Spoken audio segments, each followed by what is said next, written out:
Welcome to your next great novel. I'm your host, Phil Williams, and today I have thriller author Nick Thacker on the show.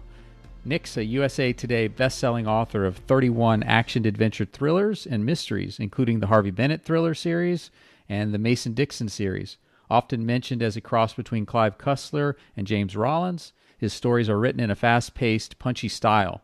He lives in Colorado Springs with his wife, 2 kids, and 2 dogs. Welcome to the show, Nick. Hey, Phil. Thanks. Glad to be here. Great, great. Thank you so much for coming on. Can you tell us a little bit more about yourself, the Nick Thacker backstory, so to speak? Sure. I'm going to do what Jim did to you and throw you under the bus for, I don't know what you're counting on these books. You told Jim he had like 1,000 books. Right. I know what you're doing. I think what's happening is you might be counting all the translations that have gone up over the years from like Babel Cube or something. No, well, actually, Maybe. No, I don't know. I went to your Kindle, your Amazon page, right? And I actually, Yeah. And I actually went through and counted the individual titles without not including box sets. So I'm pretty sure. I mean, I might be off 1 or 2, but I'm pretty sure it's close. Well, I'm a hell of a prolific author. I had no I know. idea. It's I'm fantastic. sitting here thinking I didn't work hard enough, but I guess I can take a break. Yeah, right. That's one thing No, we yeah. definitely can never do. This is a work Definitely till not. you die job. Absolutely. You got to feed the beast, right? Right. Absolutely. Yeah. Well, let me tell you a little bit more kind of the behind the scenes of that bio. I came into writing at a pretty late age. I think my first book, which is now The Atlantis Stone, it was originally The Golden Crystal, came out in 2011. And really didn't even come out. I wrote it for my dad. His father had passed away. We all kind of read the same sort of books. And so I thought, how hard can this be? Let me just write one. And it was a little bit harder than I expected. And so it took me a year or so to kind of figure out what I was doing. Still had no idea. It was a piece of crap. And, but I published it. I self-published it and gave it to my dad, and he loved it. If he had a magnet big enough, he would have stuck it on the fridge. But that kind of got the ball rolling for me. And even though I never wrote growing up. What year was that, Nick? I think it was like 2010 when I started, maybe 2012 when it finally went on Amazon.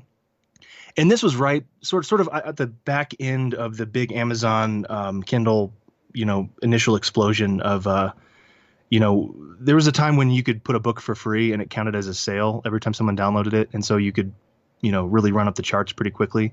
Wow. I didn't even know that. That's amazing. That was like the John Locke and is it Amanda Hawking days. J.A. Right. Conrath was big then in our genre. And I missed all that. I would have been a millionaire, but I missed all that. Me too. So yeah, that's kind of when I came into it. But I was never a writer growing up. I hated writing, actually. I kind of still do, but now I get to write what I want, so it's a little better. But I hated the English class, like write an essay about this or whatever. So I honestly came into writing as a marketing guy. I was a marketing guy for my companies that I worked for and at a college. And as I mentioned before the show with you, Phil, like I started doing graphic design, web design, things like that just sort of all morphed into this. I like to produce products. So I think, if I had to pick a career and writing wasn't an option, I would say book packaging would probably make a lot of sense, because I feel like I have a pretty good idea on what makes a good book as far as how it looks, how it reads, how it feels. So that's kind of one of my big driving forces behind writing is I just love producing products, honestly. Right. Well, for the people out there that don't know, Nick actually makes his own covers, which is really unique. And the really unique part of it isn't necessarily that he makes his own covers, but they're actually good. Because usually authors that do their own covers, they ended up being pretty rough. I was going to say, it's not I don't think it's a unique thing that I make my own covers. Exactly. I think they're good enough to put out there. So thank you for saying that. You're welcome. So your first book, or not your first book, your recent book is Mark My Words, which is a Mason-Dixon. It's one of the Mason-Dixon series. Can you tell us a little bit about that? Sure. This series was born out of my long love for whiskey and making cocktails. Sort of a closet mixologist. I love cocktail books, history of libations, things like that. And so I was sitting at my table one night, and I mentioned to my wife I was up to my eyeballs in an outline for the Harvey Bennett series, which is certainly my bread and butter main series, and I was just getting tired of it. And so I just want to write a book about whiskey, and I started coming up with this idea of a character written in first person named Mason Dixon. So it's from the beginning, it's very tongue in cheek, but I wanted it to be kind of this edgy yet humorous noir, almost kind of crime fiction. All of those buzzwords I know nothing about. So it was totally just a let's make it up as I go along kind of thing. And the first one was a lot of fun. The second one was fun. The third one, I started to feel a little weary, I think. It just, not with the character or the book necessarily, but just kind of with the whole series. Writing in first person, I think, was a little trickier than I thought. So I decided that this third book, Mark My Words, was going to be the last one of this series. And I was sort of going to put Mason Dixon on a shelf for a little while, at least. I don't want to give away any ending or anything like that, but Right. I've had some readers pretty upset about how I ended it. So, with that said, I'm not really making it sound like a very good book, but it was a lot of fun to conceptualize and kind of come up with this idea of a bartender named Mason Dixon, who, in order to pay for his bar, moonlights as an assassin. That's sort of his training. Oh, that's a cool idea. Skill set. And I didn't run with this, but one of the original ideas I had, and I kind of allude to it, is that Mason Dixon so he gets a mark, which is the guy that he's supposed to kill, guy or girl he's supposed to kill. And his job, he tries to be a good guy, and that's the excerpt I'm about to read is kind of, he's questioning this.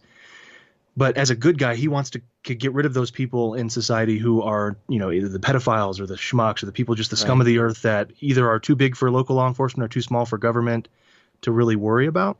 So that's kind of his niche. And he gets the mark that comes into his bar. And the idea I didn't end up running with that I think would be really funny is that he kills them based on what drink they order. So the whiskey smash, if they come in, I want a whiskey smash. They pay with this token that, his partner gave them at some point, and that's how he knows they're the mark. And he gives them a whiskey smash, but when he decides to kill him, he smashes him over the head with a bottle of whiskey or something like that. Or the each drink corresponds to a certain way that he kills them. Exactly. Yeah, exactly. So the rusty nail, that's pretty obvious. Or the Irish car bomb is pretty obvious.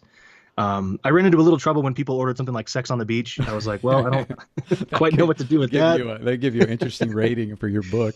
Yeah, I would have to kind of shift gears a little bit genre-wise, but right. Anyway, it's all just, it's first person, so it was a little tricky because I didn't want it to be. It's not me. Mason Dixon is this middle-aged man who's feeling a little washed up. He doesn't really have a family. I mean, this is not me, and so it was very difficult for me to really slip into his psyche, and I think that's part of the reason why I wanted to be done for the time being. How do you feel about first person versus? I'm assuming most of your stuff is written in third person.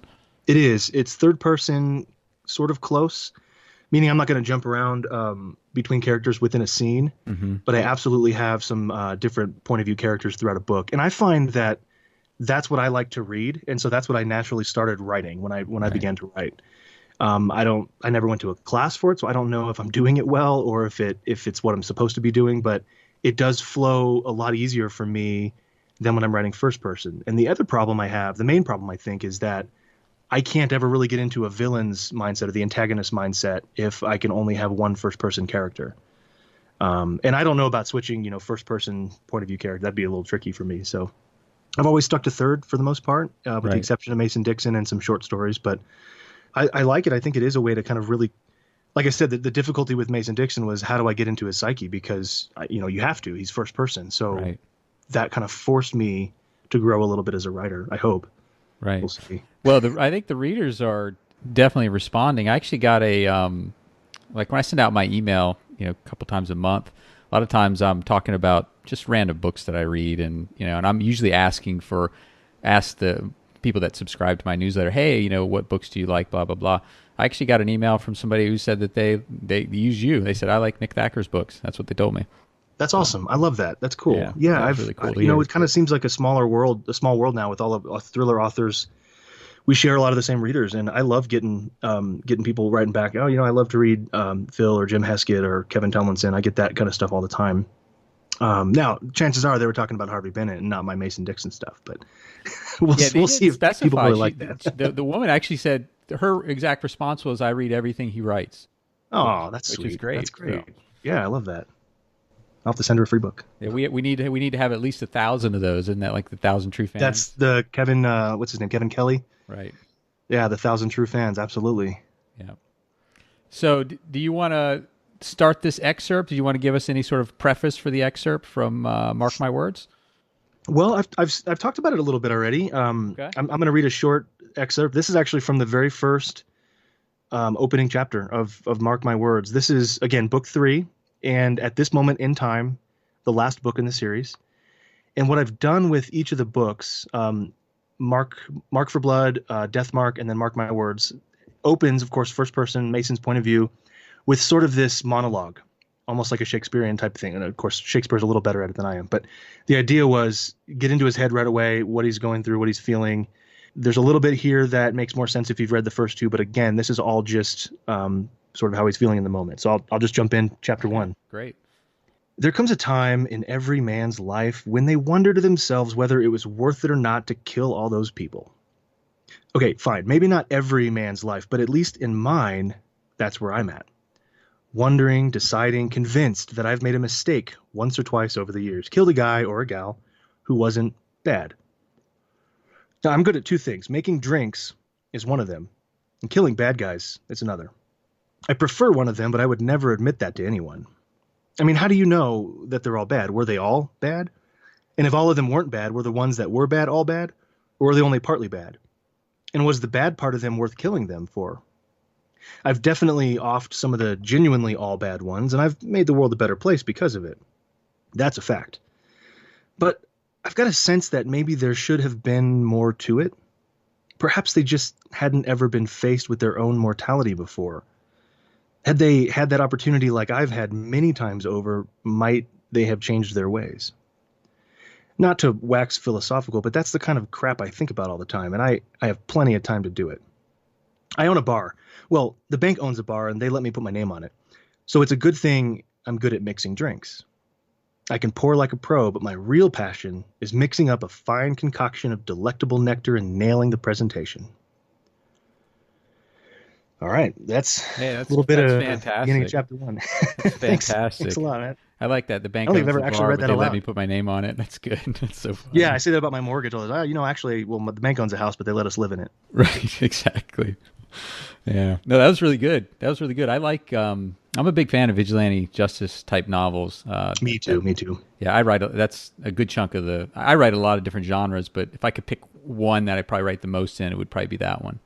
Yeah, I've read your stuff, the post-apocalyptic kind of very vigilante justice driven type series. I can't remember the name of that. Forgive me, but yeah, actually, believe it or not, I don't actually have a series. It's not okay. Maybe the most vigilante justice would be probably The Predator Hunter. It was one of more of my recent novels, which is basically about a guy that goes to basically catfishes pedophiles on the internet, and then goes out and videotapes the confrontation and basically tries to shame these people. And of course, lots of bad things happen because of that. But of course, but yeah, no, I haven't read, that sounds awesome. I haven't read that. I'm working on my first series now. I just haven't had something that I wanted to sit with for a long period of time. So here I am on book 15, and this is the first time I've had something that I'm like, okay, this is enough for me to write more than one. But I give you credit. I just haven't had something that I wanted to spend book after book with, and of course that doesn't help the bottom line at all, for sure. It doesn't, and I think I remember I was hearing that when Jim's interview, and maybe another one that I listened to with you. It was the same sort of theme, where they started writing all these different books, but none of them were a series, and they kind of thought maybe if I were to do it all over again, I would do a series. But you never know. I mean, I don't think any of us knew at the time that was going to be sort of the algorithm that worked for Amazon. Yeah, absolutely. I heard this in an interview, and I think it was probably on Joanna Penn's podcast many, many years ago. And the guy was saying, I forget who she was talking to, but they basically said, look, there aren't any indie writers out there that are making money that don't write in a series. Literally none. And I'm like, yeah, that's probably true. And at the time, the issue for me was I know I need to write in a series, but if the book's not good, it doesn't matter if it's a series. So for me, it's like, oh, well, this is a good idea, and I think this will be the best book I can write, but it's only going to be one. If I try to drag this out for 2 or 3, it's not going to be good. So at that point, what's the point? So, oh, that's tricky, man. I'll tell you a funny story real quick. With the Enigmas Train, which is the first book in the Harvey Bennett series, and by far has been my bestseller to date, that was the 3rd book I ever wrote. And I was writing again on the same thing you guys. It was like, well, I'm not quite ready for a series yet. I don't really love these characters. I don't know them. I can't write them well. At the time, I wasn't even married when I started writing. Actually, no, I had just gotten married, but I didn't know how to write from the point of view of a woman or a mother. Right. And so I was just thinking I would wait. And after I put out the Enigmas Train, I had a lot of readers that were telling me they needed more. I need more of this. I need to know what happens next. And I was like, well, hell, I don't know what happens next. I didn't plan for this to be a series. It's Right. done. It's over, And I still think that was good and bad. It kind of started the trajectory that I'm on now, which is I tried to write, for the most part, the Harvey Bennett stuff is a lot of one and done kind of books. Some of the main bad guys will come through in multiple books, and of course the main characters are all there. But there are these independent adventures. I look at them like comic books almost. Superman's in all of them with the same people, but a lot of times there's one catastrophe that they've got to fix.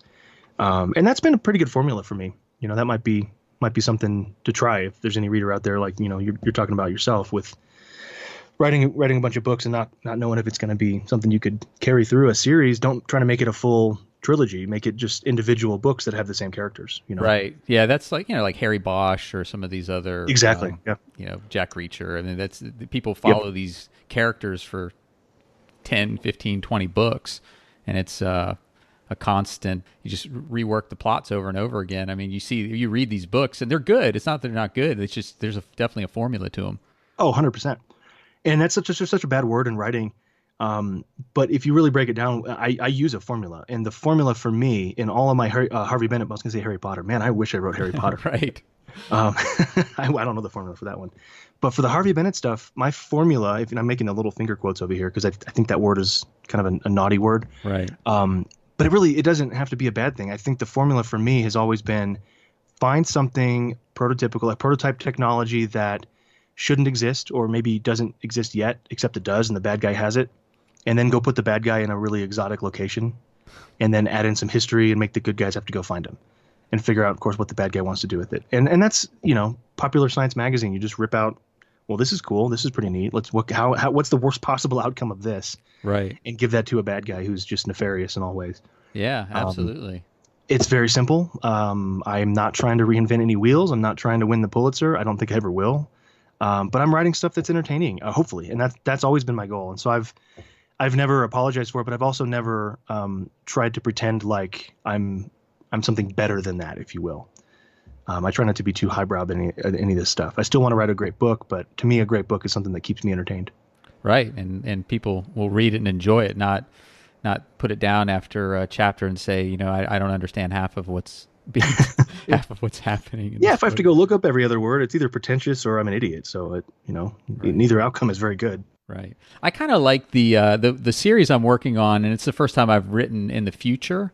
So it's actually and it's in the near future. So it's not very cool. hundreds of years, but it's 2050. And the interesting thing is I can pretty much find, doing research, figure out what things are going to be available, because a lot of the things are already available now. They're just not available in scale. So it's very easy to make accurate predictions when it's 30 years in the future versus, say, 200 or 300 or however far people that are writing about space opera and stuff like that. Exactly. And that was always my hardest thing with sci-fi. I love a good sci-fi, but the hard sci-fi, I find that impossible to write because I can't wrap my mind around how they're explaining, faster than light travel when it doesn't exist now. Right. But it's not that it's impossible. I don't get it. I'm not smart enough to figure that stuff out. Yeah, absolutely. In my opinion, you've had a ton of success, from 2012 to now. That's only 7 years. And you've had to have some failures along the way, I would assume. What never. No, I've never failed ever. Yeah, never. It's all just been success. Charmed life. Yeah, it's been great. Yeah. What would you say has been your biggest failure as an author? My biggest one. I can give you about 15, failures that I think it's hard because I don't think any of us want to bask in failure. So if I've failed before, I try to get over it. What do I have to do? How do I re-engage and reconnect and move forward?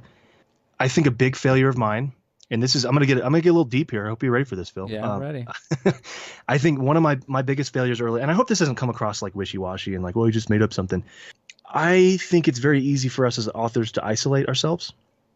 That was really difficult for me because I'm not only an outgoing and extroverted person by nature, but I had a really, really tough bout with panic disorder and anxiety about a year and a half ago. Oh, wow. And I don't think anxiety is something that just all of a sudden comes out of nowhere. I think it seems like it does, but it's really something that's been brewing and stewing for a long time. when I left my day job and started writing full time, I expected, hey, if I'm making X amount of money while I have a day job, I should be able to make double or triple that if I don't have a day job, And so like day two, after I'm full time as a writer, I'm looking Where's at the my money? numbers going, where the hell's my money? I thought there was supposed to be double or triple because I was expecting, I'm putting all this extra time in now and it's been 2 whole days. I should have, like 3 months of work under my belt. And it doesn't work like that, right? The world doesn't work like that. Writing is a long game. And I knew that, but I didn't really know that, if that makes sense. Yeah, that makes a lot of sense. But I isolated myself in that. I decided I wanted to write full time, and that's what I did. I sat in this basement that I'm in now. I had to move out of the basement because I had my first panic attack down here, and my wife wanted me somewhere where there's light, and just it was really good that I moved. But I'm back in here now. I guess because I like self-flagellation. I don't know. I like torture or something, but I'm back in the basement dungeon, and I remember when I was sitting there writing and having these panic attacks, I didn't really have anybody. I didn't have anybody to talk to. I mean, Kevin Tumlinson has been my best friend in the writing game for a long time, but I, at that point, we'd only met in person one time, and so I didn't have anybody I could go to. My wife was there in person, but she didn't know the writing side of things. So it was just this really weird. I would go to talk to a therapist or something, and they didn't really get it. They just look at me like I'm a self-employed business guy, which is true, but they don't understand the nuance of how lonely I think it can be to just be in our own head all day. Right. Anyway, so to make a long story short, I think the biggest mistake that I made was twofold. It was one, thinking and having expectations that were not based in reality, about how fast this would happen, about how quickly I would succeed. Now, again, I had success. That's why I was able to leave my full-time job. I wasn't a millionaire by any stretch, but I was doing well, and we had decided it was time. But I did not expect the next few months to just kind of slide down and make a little bit less than I had before, and then have to kind of recover. I just wanted to write, and every time I wanted to write, I wanted to release a book that doubled my income or something, and that was just a fantasy. That's not how it works, at least for me. And then the second major mistake was just not putting the people in place in my life who could really help me, because I think there's probably 90% of the authors that I've ever talked to have gone through something similar to that, either bigger, smaller, or like I did. And so that was a big one for me, was just really realizing hey, I'm a 30-year-old man. I need people in my life more than I thought I did. And specifically people who understand me and my job and what I'm doing and trying to do. Right. Now, my wife is the best person I've ever met in my life, and she saved my life through this. But again, I wanted someone there who could understand the nuance of being a writer. Yeah, absolutely. It has been nice having this. Now, I don't think I've met anybody in person, but I've talked to a lot of people over email, talked to people over Skype, and now we've sort of created this group of authors that we all sort of promote together, and exactly, and having these conversations. It definitely is helpful, no doubt, because writing is I think it's such a weird profession, because you literally are putting yourself out there in a way I think that goes much further than most professions. I don't know of a job where you do the work and then random people say how you're good or how you suck for the world. Right. Can you imagine if there was you could go to, I don't know, you say you went to Lowe's and you didn't like the service or something, and you got the person's name and you went on their Facebook thing, and they had a little thing where you could make comments about how terrible they are at their job. Right? Yeah, we'd be living in like a Black Mirror episode or something. Exactly. So no, you're so right. You're so right. And I think a big issue too is, we just finished the series finale of Game of Thrones, and of course we could delve into that whole thing, but I'm not sure if you follow it or not, but George R.R. Martin wrote this incredible series because these characters were so deep and so real. Mm-hmm. And even set in a fantasy world, these people were so real. Like, I've met that guy, I've met that person, and thankfully I haven't met that person, but you believe that they exist. And it's so funny to me to think of the stereotypical writer, the stereotypical fantasy author who sits there slaving over his typewriter, because they're a hipster, they don't write on a computer, of course, all day, every day, and they never go out in the world, and they never meet people, but yet they're expected to write these characters that are real. It's like, how are we supposed to do that if we've never gone out and met the people? Absolutely. If I've never met that person who's kind of a dick, how am I supposed to write that? Yeah. It's just incredible that writers are expected to really have these two different worlds. And without getting into like, bipolar disorder, like that's sort of what we're expected to be able to manage and maintain. And I didn't know how to do that. And so Yeah. when push came to shove, I was faced with the reality that I don't actually know how to isolate myself as a writer and yet not be isolated. Yeah. Well, thankfully, I've met a lot of a-holes in my life, so I'm good there. Good for Well, I was going to say, antagonists. I usually just go into my own, like, what would I do in this situation? Yeah, right. So now I know how you're going to answer this question. You're going to say I'm not different than millions of other authors, but there's got to be something that sort of sets you apart from the millions of other authors on Amazon. Oh, okay. Yeah, well, I was probably the only one that decided to go bald on purpose. I changed my author picture now back. I have hair now again, but I shaved my head at one point because everybody said it looked like the guy from Vikings. Nice. That no, I mean, honestly, to answer the question, here it is, man. I don't know that. Honestly, you told me I would say this. I don't know that this is that different. I think there's other authors like me. I tend Sure. to be attracted to these types of authors. Sure. Um, but I never set out to impress people with my words, my prose. I never set out to just, well, look how impressive I am. My office smells of rich mahogany, right? I was never that Right. guy. I hope I'm not, but I truly want to entertain people because I like to be entertained. I want to read books that are fun, that are fast paced, that have good plot, great characters, and I want to write those. And so, I'm not ever going to feel, personally attacked when someone doesn't like my book. I don't know why. I mean, I just have a thick skin, or maybe I just never. I think honestly, it's like an imposter syndrome. I don't actually feel like I'm that good of a writer or something, but it's protected me from a lot of one-star reviews or people just scathing remarks about how terrible I am. Or one lady called my books airport books, and it was an insult. She was like a journalist. It was like an insult to her. I'd But love to to be in me, the airports. I like my books to be there. I was like, I would love my book to be in the. That would be pretty sweet. I'd love to pick up my book in the airport. But what was really funny was I adopted that as a motto. I was like, I write airport books. That's amazing because that's exactly the person I'm trying to target. Is the guy running through the airport who's late for his flight? He's on a business flight, but he just needs 2 hours to just relax and read something fun. I Right. want that. I want my book to be the book he chooses. And so I just think maybe, and again, maybe I'm totally wrong and everyone's like this, but I think what sets me apart from a lot of authors is I don't treat these like my babies. I have two babies. I have a 4-year-old and a 2-year-old girl, and they're my babies. And so, yeah, you want to talk bad about them, you're in for a shock because I'm going to come at you, bro. but you talk about my books, it's like, okay, cool, man. Well, good news. I don't need you to think pretty highly of me because I think pretty highly of myself. So go find something you do like to read. It just doesn't faze me. And I think a lot of authors get hung up on this. It's got to be better. It's got to be good. It's got to be, perfect before I can release it to the world. And oh my God, what if somebody doesn't like it? And, they're going to give me a 1-star. Who cares? Who cares? Just live your life. And, I like writing books and I'm going to keep doing it. There's always going to be mistakes in my books, but I take an iterative approach like a small business would. Hmm. Put it out there, get the minimum viable product launched and fix it over the course of years.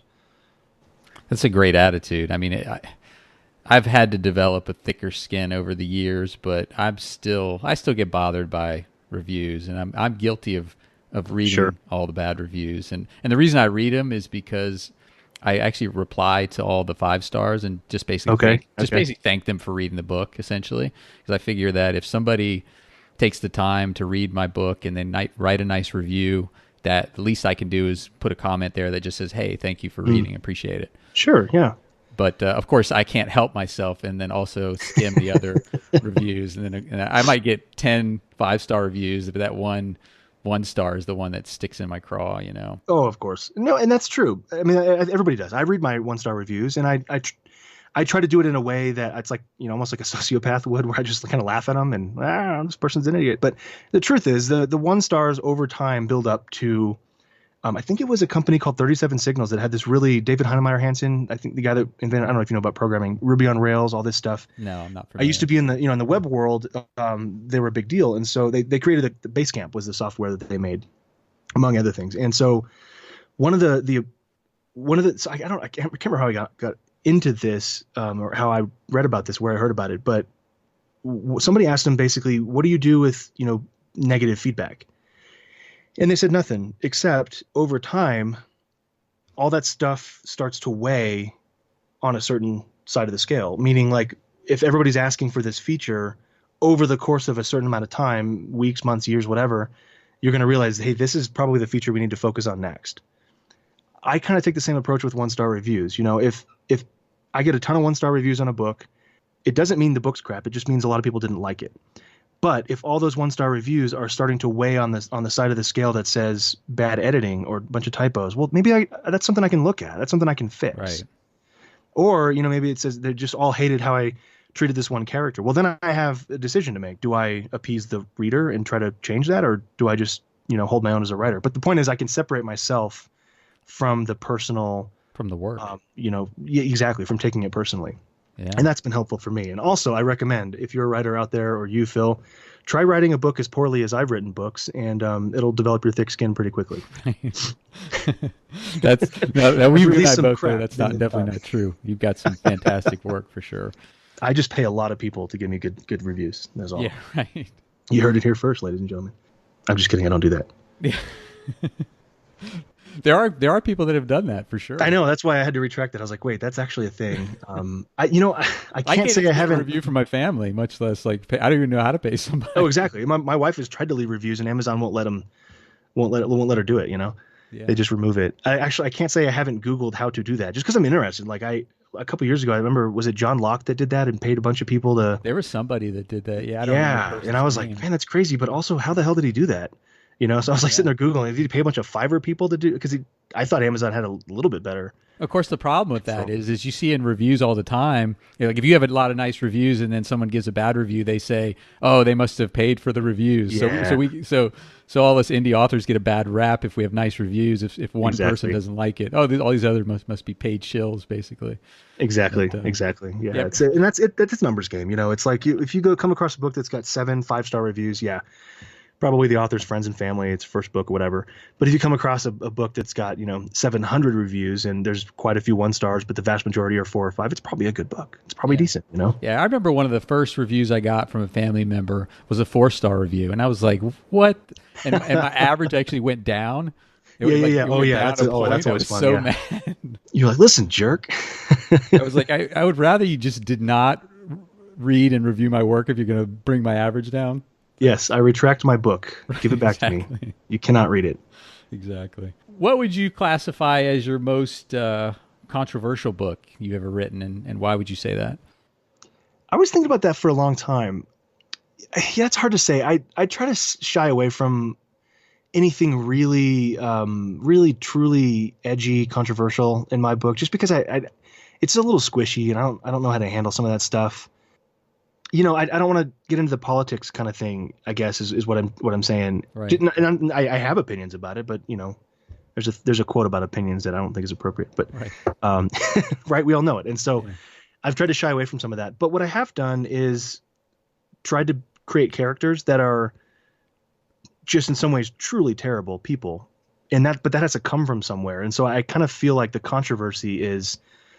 And I don't think I actually mentioned this, but my day job was working for a church, a Christian church. And so I was a worship guy, and all of my books are controversial in some ways because they're not Christian books. And I actually abhor the idea of there being a Christian genre.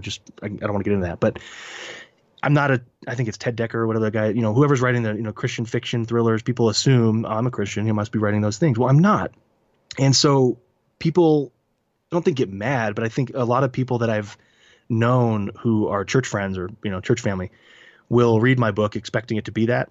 And then they find out that it's very secular or I'm talking about there's some themes in there like abortion or whatever that maybe doesn't jive with what they believe or something. And it's not because I believe that as the writer, but I'm trying to build a character that is relatable, that's real, that exists in the real world. And so for that reason, the whole, my whole body of work can be considered controversial, but that's a pretty baby answer because I don't think any of it's really that edgy or controversial. It's just because of the world I come from. There could be some people that are up in arms, Well, it's not difficult to step into political arguments and political ideas in books that are now very offensive, because what was offensive, say, 20, 30 years ago is it's definitely a different world. You have to refer to people a certain way. I mean, everything is definitely people are very sensitive to just about everything these days. That's true. That's absolutely true, man. You're totally right. And it's frustrating for, just my initial gut reaction is it's frustrating. It's like, come on, guys, just grow up a little bit. Right. But it's also, when I sit and stop and reflect and talk to people I know and love and trust in my life, I'm realizing that the issue is a deeper issue. It's about, people not finding answers that they want in life. And I don't get all philosophical again. Like, right. I already read the philosophical thing from Mark My Words, but I truly think that that's the right answer. Is people are looking, first of all, they're looking in the wrong places for answers. We're waiting for a president who is going to give us all the right answers. Are you kidding me? Come on. Right. And then we get what we have now, and everyone's up in arms and mad about that. And it's like, well, what did you expect? I mean, you guys are looking to celebrities or a president or politicians to give you the answers, and there can only be a black or white answer. There's no nuance to anything anymore.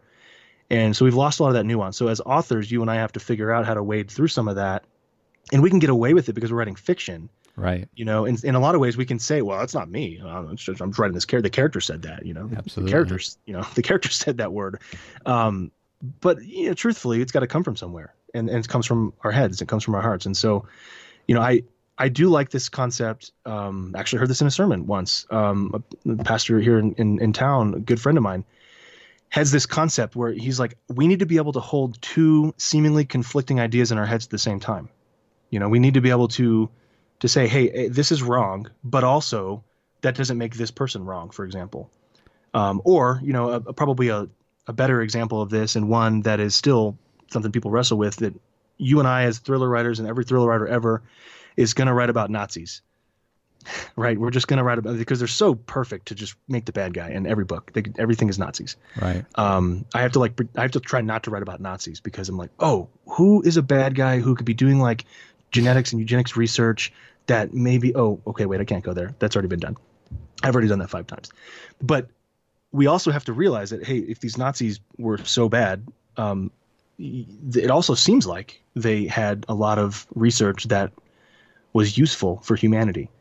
What do we do with that? What does that make them? Of course, does it make them good, or that they were doing good things. But anyway, and then you get into the whole like Operation Paperclip stuff, where we just hired them all, and right. It's like, well, if you're going to be an American patriot, that's got to have kind of a leave a bad taste in your mouth. Anyway, I could go on forever about that, but I just find it really interesting that, yeah, we're in this world where people expect there to be a black or white answer, and then they ask the author, well, how do you feel about this? And I want to just say, I don't know. Why can't there be an okay answer? I don't know how I feel about this. Yeah. But here's a book. Go buy my book. Maybe that's you'll the find honest an answer. I think most people are compelled to have an answer for everything, and it's okay to say, you know what, I haven't done enough research on that to have an educated opinion yet. Or maybe there's not enough research to do. Maybe the answer's not out there. Maybe it's not as easy as this or this. Right. Yeah, you're totally right. People just want their authorities, whether it's us as authors because they buy our books and they want our characters to do what is right. They're looking for that answer, and I don't know. Most of the time, I don't know. I've always said the older I get, the more that I know, and the less confident I am about any of it. Yeah, I think the more I learn is the more I learn that I need to learn more. Yep. But I wrote a book called The Propaganda Project, which is actually a nonfiction book. Ooh, I read that. Yeah, a ton of research, and one of the things that I was trying to figure out is why people believe the things that they believe. Where does it come from? And it was shocking to figure out how propagandized people are in society. And obviously we're getting influence from public schools and colleges and governments and media, and then the biggest one is even friends and family. It's usually your culture, and you start thinking about like, well, why is it that these people are Christian and these other people are Muslim? It's like, well, a good chunk of that had to do with where they were born in this world. Absolutely. And it's just interesting to see. Like, one of the things I had in the book was in the very beginning, there was this survey, and the survey is like, are these basically moral situations, and one situation involved, say, like for example, one involved a woman that was in her house and someone broke in, and the guy was coming down the hall and she had a gun, and she shot him. And then the answers were, was this moral? Was it not? You know, there was a few different answers of what you thought about. Should she have, was it moral for her to do that or not, or et cetera, right? And then the very next question involved an Iraqi guy in Iraq. The U.S. soldiers break down the door. They come into his house. He shoots the guy, and it's the same scenario. And so what I was doing, so I had this go out to thousands of people, the survey, and there was a bunch of questions like kind of like this. And the idea was to figure out how different the answers were based on essentially the uniforms of the people involved. And it was shocking to figure out, like, for the same situations, especially certain groups of people would give a pass to somebody because they had, let's say, police officer's uniform or a soldier's uniform or something to that nature, versus they would never let a regular person, I put regular in quotations, person, do the exact same action. And that's I thought that was fascinating, just to see how propagandized people are. And you could totally see it if you go on Facebook and go to a predominantly Republican site or a predominantly Democratic site, and you'll see the exact same behavior by both sides. So go into one and make a pro-Democrat comment on the Republican and watch how you get mobbed, and then do the same thing on the other side. And it really is a tribal thing. Sure. And that's kind of the definition of moral relativism right there. It just depends on your background and your upbringing, your beliefs, and of course the case by case basis. And I'm kind of over here saying, look, I don't know what's right or wrong with something in a certain situation. I think there is a right and wrong. I agree. I'm just saying that I don't know that X or Y is right or wrong in this particular case. Not to what you said, but just to just things in general. I'm not here to try to make up people's minds about right or wrong. Like I said, I'm here to entertain, and I want there to be a lot of fun had while reading my books. But if I can start asking some of these questions, I think that's what I'd like to do. I think we're at a point where, again, like, we're all searching for answers, but I fear that maybe we're not asking the right questions. Absolutely. Rather than, what do I do to this person who wronged me? It's like, well, okay, how can you best love other people? I don't know. Maybe that's a good question to ask, Yeah, absolutely. I think that, going back to your religious beliefs, I think religion actually has morality down, or at least Christianity has it down really good with the golden rule. That applies almost perfectly. If people, it does. It does. Yeah. It's like, hey, I wouldn't want somebody to do that to me, so I'm not going to do that to that person. Oh, guess what? I just figured out what the right thing to do was. Exactly. And the challenge comes in when you realize that, actions have consequences, and decisions have consequences. And I think those are important as well. I'm trying to raise kids, and they can't just do whatever they want all the time. But there's a balance, right? Of, well, am I just going to be mean to them? No, of course not. Right. The answer is discipline somehow. So there's just a lot of that stuff, man. And we got onto this from, talking about my most controversial book. That's kind of why I say I feel like all of mine could be controversial, because in this day and age, anything can be controversial if you want to make it that. If I had a platform like George R.R. Martin or Donald Trump, or people were just, just inspecting every little nugget of my life, my books would all be, just terribly controversial in so many different ways that I didn't even consider, that I didn't even try to put in there. And I think that's kind of sad, honestly. Yeah. It's funny how what people might get offended by versus what they might not, and everybody's different. So it's impossible I think it's impossible to write anything meaningful without offending anybody. Well, absolutely. And I've never tried not to offend people. My goal was to, let me put it this way. I want to make sure that I'm not saying something offensive. That doesn't mean somebody can't be offended. Absolutely. By that. So I feel like I'm a good person. I'm a good dude, and I'm trying to do good in the world.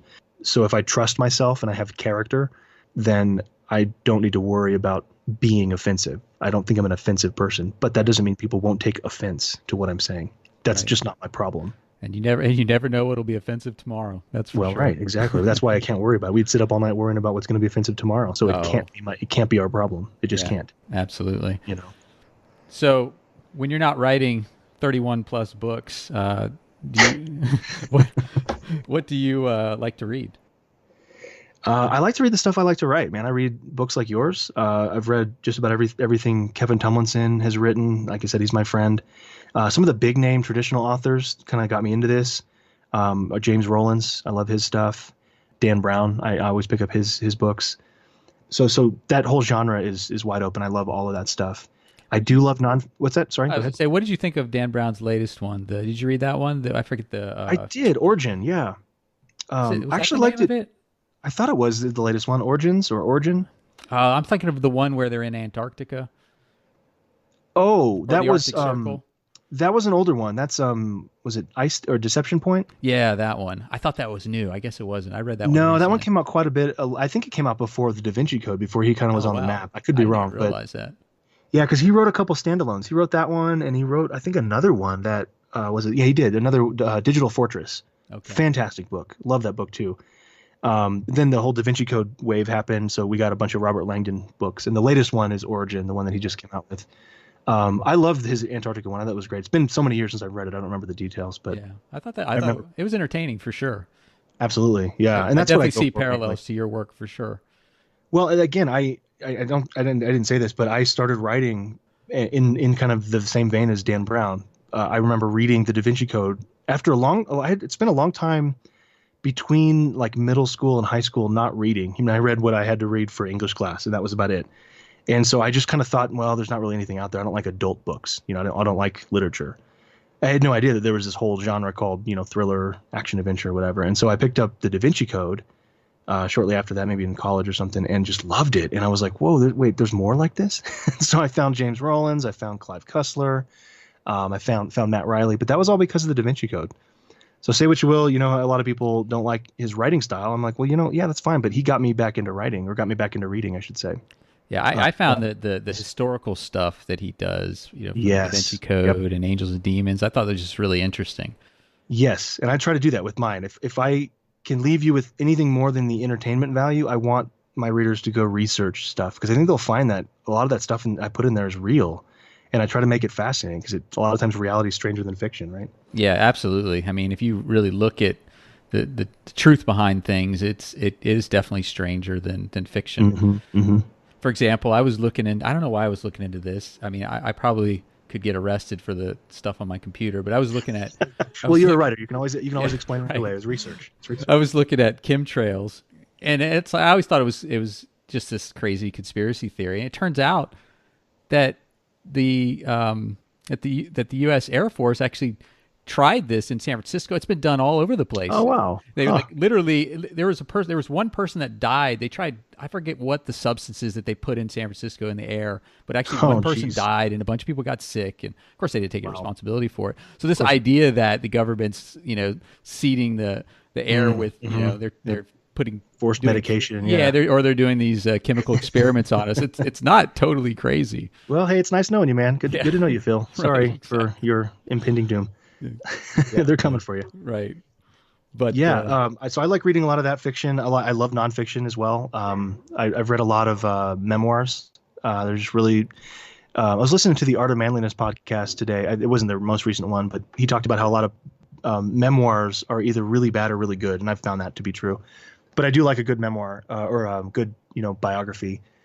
I like history, but I'm kind of afraid of history, because I want to know everything about a subject, and history is just like, well, I don't even know where to start. So I tend to be a little slower about getting into history, but I do love reading some of those nonfiction as books can well. be really dry, especially if they don't put it in some sort of a Oh, story absolutely. form. Yeah, and that's kind of a requirement for me. If it's dry, I'm putting it down right away, because especially with history, there's another one on the same exact subject that's going to be well written.